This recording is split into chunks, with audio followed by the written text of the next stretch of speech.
A lot of tents have been picked up and removed. Tonight, Vancouver police clear out the tents on the downtown east side.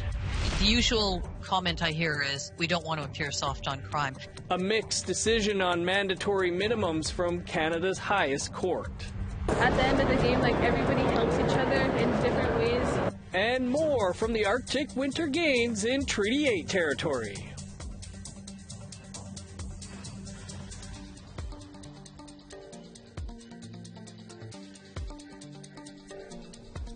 Good evening, I'm Dennis Ward. Welcome to APTN National News.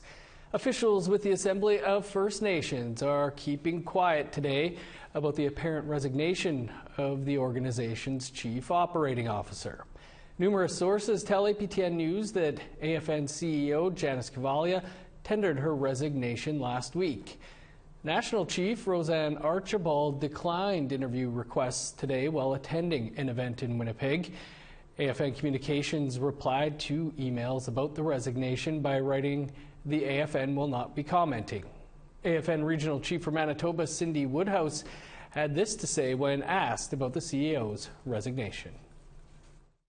I'd heard that. I haven't seen anything in writing this morning, but I will ask at the AFN to send me if in fact that is true. I would like to see the letter that she has in fact resigned, and I just have to say that many of us adored the CEO very much. So I don't know. I don't know anything further at this point, except she's a wonderful worker, and I just I wish her all the best if that's the case. Meanwhile, the chief of the Halibu First Nation, Brendan Mitchell, is the interim AFN regional chief for Newfoundland. Mitchell says he will lobby the federal government to establish a regional office and start the process of finding Newfoundland's chief. Last year at the Chiefs Assembly of the AFN, a resolution passed to establish Newfoundland's own representative. The province was originally folded into the province of Nova Scotia.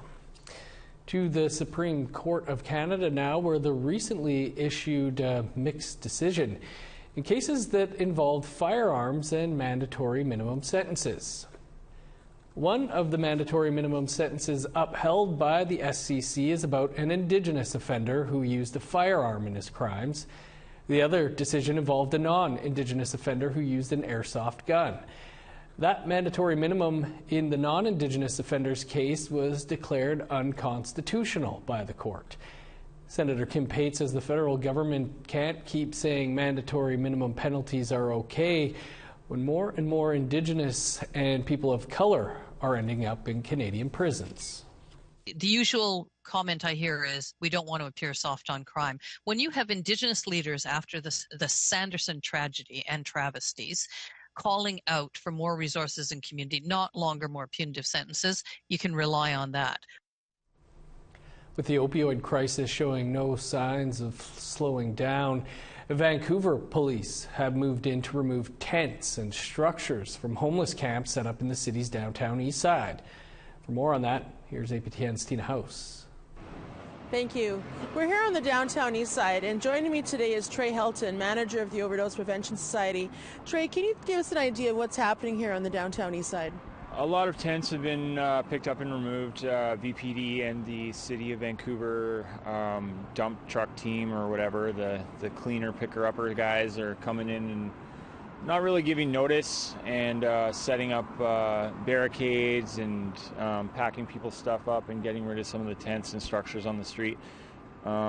It seems like they are giving them storage options. It's not just like everything is getting thrown out into the garbage. I've seen bins that kind of look like trash bins, but they're not. They're for storage facility stuff. So they are doing it with a little bit of compassion. The main thing that I don't know that's happening, that I hope is happening, is that people are getting housing options. That's the main thing, and it should be the main priority. There's a lot of development happening in the downtown east side. The old 58 lot is getting taken down. It's going to provide 180 units for Indigenous families, 80 units for low-income residents, but it won't be completed for another 2 to 3 years. So I hope the new municipal government in City Hall and David Eby will make emergency housing like a priority, like right now, like something's got to open up. And Yeah, there's a cold snap coming this weekend. Ops has been activated as an emergency shelter for people in the street starting tomorrow night for the next 4 days. It's supposed to be sub-zero temperatures, so you got to feel a lot of compassion for the people that are on the street right now living in tents. Absolutely. I mean, the situation down here has just grown enormously with tents and people literally finding a home here on the sidewalk.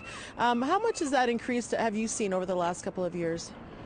With COVID and stuff, it definitely has increased a bit. And, with the hot summer we had 2 years ago, people were like, even if they had SRO housing, it's just so hot and humid in there that people chose like living in a tent as an option. So, yeah.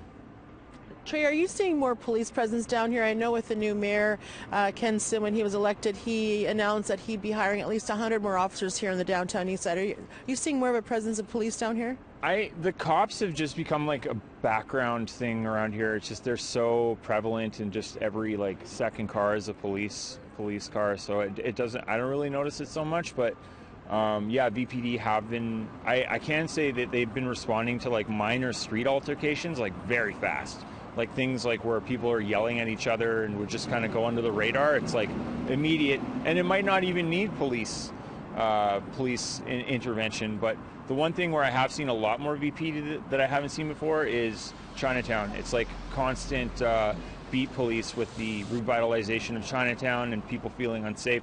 Just because the downtown east side is 1 block away from Chinatown, there is a lot of overflow of drug users moving in there, and some elders obviously do feel unsafe, and it's unfortunate. It's unfortunate that stuff is happening, and yeah.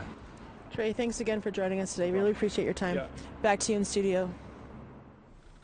BC's bid to decriminalize small amounts of drugs in an effort to curb the deadly opioid crisis has been given the green light. Here again with more is Tina House. BC has just recorded its second deadliest year in history, with the record 2,272 deaths from toxic drugs in 2022. And now, both the federal and provincial government are taking a bold new step to help save lives. As we all know, there is no recovery for someone who is dead. Last May, I announced that our government had approved an exemption request from the province of British Columbia so that adults 18 years and over in the province found in the personal possession of up to 2.5 grams of certain illegal drugs for personal use would not be arrested, criminally charged, or have their drugs seized. With Indigenous people dying at over 5 times the rate of other BC residents, there is hope that decriminalizing these small amounts will allow officers to assist in other ways rather than arresting people. We recognize that much more work still needs to be done to address the magnitude of the toxic drug crisis and its impact on communities. We look forward to working with our partners on additional measures to combat the toxic drug crisis, including access to safe supply and better connecting people who use drugs with social, health, and treatment services. Instead of being treated as criminals, they will be treated with care and compassion. Decriminalizing people who use drugs is a critical step in tackling the toxic drug crisis. It will help break down stigma, the fear and shame around substance use that prevents so many people from reaching out for life-saving supports. Because substance use is a public health matter, not a criminal justice one. This pilot project is welcomed by Dylan Dempsey, an admitted drug user. I think that's a good thing because a lot of users have their own personal stash on them from point A to point B kind of thing. So if they were to get stopped by the cops, it's a good thing for them, you know. They shouldn't be getting harassed under such a small amount. But for Raya Roberts, she believes it gives an opening for more dealers to sell more toxic drugs. We get people who don't know what they're doing, who don't know how to make drugs, creating odd cocktails of, and I think we've seen this, right, over the years. Now we're seeing, possibly an influx of tranquilizer dope, right? Tranquilizers in dope, right? I can see things like that getting worse, actually. Trey Helton works at the Overdose Prevention Society and says street drugs are even more toxic now more than ever. The regular used to be like a caffeine mannitol buffing agent in the drugs with a 5% fentanyl ratio, and the new norm now is around a 25 to 35% fentanyl ratio, which is extremely strong. Combined in the fact that people are mixing benzos in there, it's a 50-50 shot whether you're going to get fentanyl with benzos or just plain old fentanyl. But the reality is that the fentanyl is even stronger now because people have built up a tolerance to it. So, starting January the 31st, it will no longer be illegal to carry 2.5 grams in a bid by the BC government to stop the shame and stigma for drug users. But with the toxicity levels increasing, will that help the situation? Tina House, APTN National News, Vancouver. Thanks, Tina. We want to hear what you think about BC's plan to decriminalize small amounts of drugs. Here's how you can continue the conversation. You can send your emails to news@aptn.ca or leave a comment on our website. That's aptnnews.ca. You can also find us on Facebook, Twitter, Instagram, YouTube, and TikTok. And follow APTN News to join the conversation and see our latest stories. In Manitoba, the Southern Chiefs Organization is calling on the federal and provincial governments to do better. At a recent news conference, SCO presented stories of how the healthcare system is failing Indigenous peoples in the province. The move comes after Prime Minister Justin Trudeau announced a meeting on healthcare with premiers and territorial leaders without First Nations representation. The chief cited long-standing issues of inadequate care and doctor shortages in their communities as reasons why they should be at the table. It's getting worse now. It's a life and death matter for many of our members. We've had people, I believe, are passing away there unnecessarily. Could be getting treatment.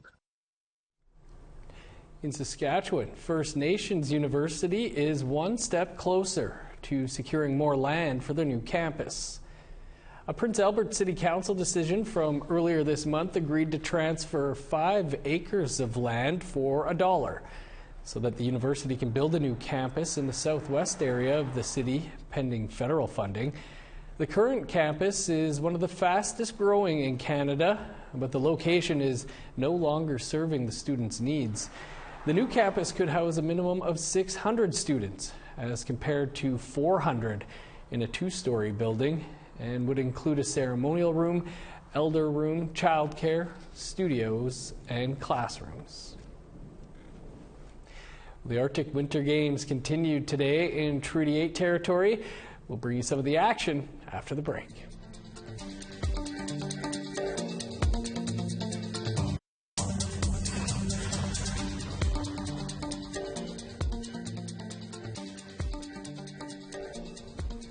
Welcome back. The Arctic Winter Games are in full swing in Fort McMurray, Alberta, after a 5-year absence, in part because of COVID. It's day 2 of a week of competition. APTN Charlotte Moore-Jacobs is at the Games and joins us now. Well, it's been an exciting last 2 days here at the Arctic Winter Games in Wood Buffalo, Treaty 8 territory.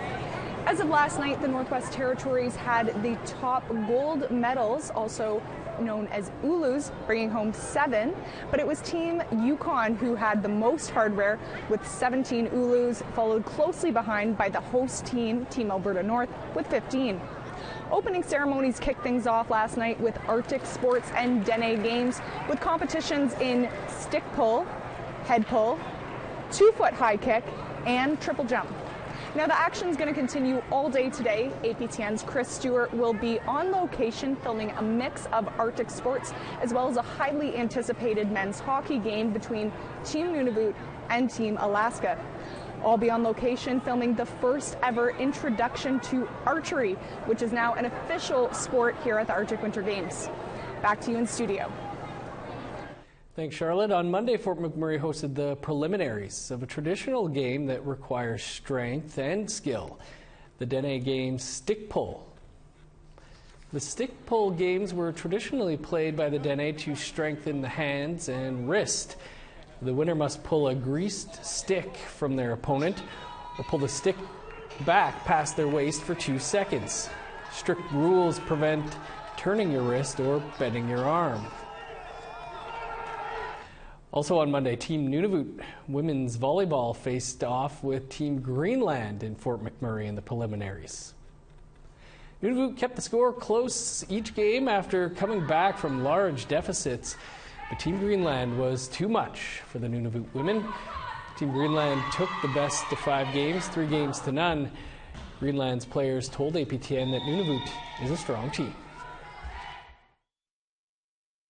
Nunavut and we have almost the same level, so it's nice to have some team like that so we can push ourselves more. Yeah, it's really nice. Now, the Arctic Winter Games host nearly 2,000 athletes, youth ambassadors, and cultural delegates. Our reporter Charlotte Moore-Jacobs takes a look at what the games mean for remote regions. Not a lot of people know about Inuit Games, so just for us to represent and have a team, it feels like we have a purpose to be here. While it takes tremendous athleticism to compete in the Arctic Winter Games, 19-year-old Naya Pierce of Kalawit knows it takes just as much mental endurance. You have to be very concentrated and have a lot of confidence in yourself because Inuit Games is like a lot of mind games.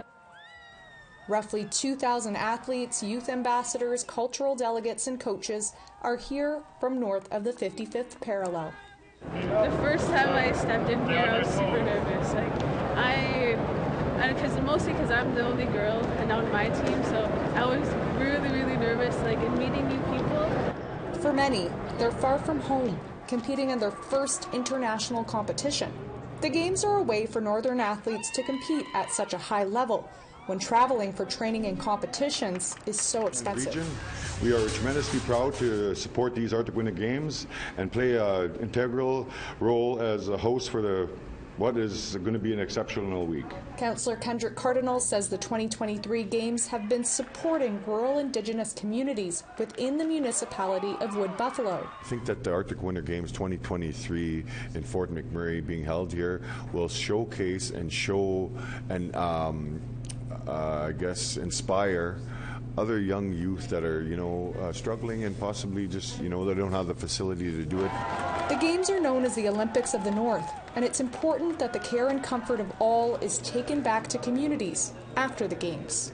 Who are role models and leaders within their communities, it's really important for them to feel confident in their own abilities and their own knowledge about mental health so that they can better support their participants. Evelyn Anderson is with the Coaching Association of Canada. They've chosen Arctic Winter Games as the first event to launch mental health resource packages. This includes infographics, training modules, and activities coaches can do with their teams. With the support of this funding, we were able to translate that module into 7 additional languages, including Inuktitut, Dene, and Cree. So now coaches can take that mental health and sport e-learning module for free. How can athletes take care of themselves while under pressure? Pierce says it's all about community and connection.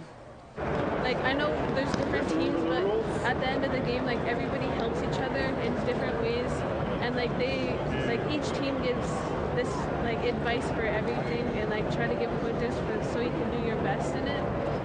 Charlotte Moore-Jacobs, APTN National News, Fort McMurray, Treaty 8 Territory. And we will have much more from the Arctic Winter Games all week long right here. Time for another quick break, but stick around. There's more to come.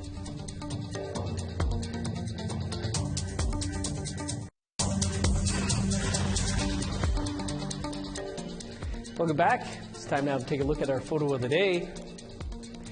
And our thanks to Blaine for providing today's photo of the day. Blaine is the owner-operator of Cree North Adventures of the Flying Dust First Nation in Treaty 6 territory. He sent many great photos in, and we picked this one as our favorite. Thanks again, Blaine. Beautiful pictures. We want to see your great shots, so send them to us by email to share@aptn.ca so we can share your photos across Turtle Island. Now let's take a look at tomorrow's weather forecast. Starting on the East Coast, 6 below in Halifax, -9 in Charlottetown. 30 below for Kuujjuaq, minus 25 in Nain. Snow and 8 below for Montreal, flurries and 13 below in Chibougamau. Minus 8 with snow in Sault Ste. Marie and North Bay. Minus 13 for Thunder Bay, 19 below in Sioux Lookout. Minus 22 in God's Lake, Norway House and the Paw. Minus 18 in Winnipeg, snow and 13 below for Dauphin. Minus 13 and cloudy in Regina, snow and 16 below in Saskatoon. Minus 21 in Meadow Lake, 27 below with snow in La Ronge. In northern Alberta, another chilly day at the Arctic Winter Games, minus 26 with snow in Fort McMurray. Minus 10 with snow in Edmonton, plus 2 in Lethbridge. 6 above for Vancouver and Victoria, minus 1 in Kamloops. Minus 4 with snow in Prince George and Smithers. Minus 34 for Old Crow, 16 below in Whitehorse. Minus 34 in Yellowknife, 1 degree warmer in Norman Wells. Minus 33 for Sax Harbor, 35 below in Colville Lake. Minus 39 in Baker Lake and Chesterfield, minus 41 in Whale Cove, 35 below in Resolute, minus 38 with snow in Joe Haven.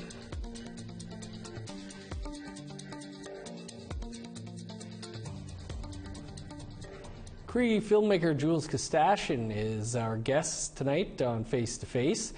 She has recently released her first feature-length film after years of making short films and documentaries. Broken Angel is based on Kostashian's time working in a women's shelter, and it deals with some heavy subject matter, including physical and emotional abuse. No.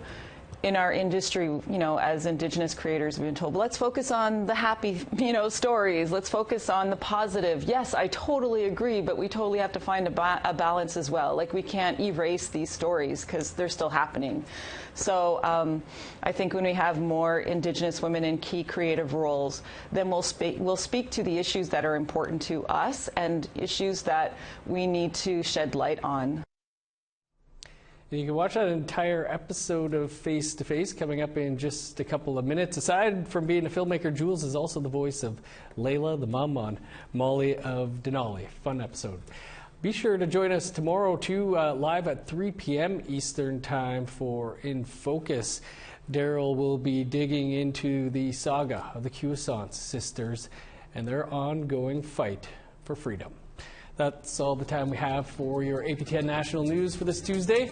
For much more, you can visit our website, aptnnews.ca.